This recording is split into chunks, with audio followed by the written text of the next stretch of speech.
အာဆီယံနိုင်ငံဖြစ်တဲ့အရှေ့တောင်အာရှနိုင်ငံတွေမှာတွားရောက်အလဲပတ်တင်ဆုံးနိုင်ငံ9နိုင်ငံမင်္ဂလာပရိသတ်ကြီးအရှေ့တောင်အာရှမှာတွားရောက်လဲပတ်တင်တဲ့နိုင်ငံ9နိုင်ငံကိုပြောပါဆိုရင်တော့ဒီနိုင်ငံတွေကိုလက်ညှိုးထိုးပြရပါလိမ့်မယ်နံပါတ်1ထိုင်းနိုင်ငံ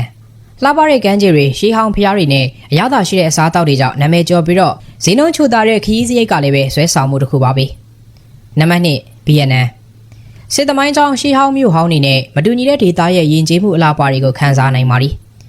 ဟာလောင်ဘေးလိုမျိုးနေရာဟာလည်းပဲကမ္ဘာအမွေနှစ်နေရာဖြစ်ပါသည်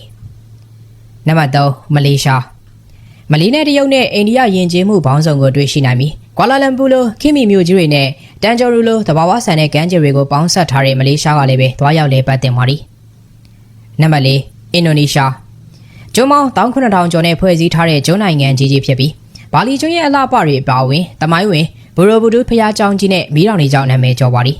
နောက်ဆုံးအာဆီယံနိုင်ငံတစ်နိုင်ငံကတော့စင်ကာပူဖြစ်ပြီးတော့ခင်မီတဲ့နည်းပညာနဲ့တန်ရှင်းတဲ့မျိုးပြပတ်ဝန်းကျင်ကိုပေါင်းစပ်ထားပြီးကမ္ဘာခင်မီနည်းပညာတွေကိုခန်းစားကြည့်ခြင်းနဲ့ဆိုရင်တော့စင်ကာပူကိုတွားရောက်လဲပတ်နိုင်ပါသည်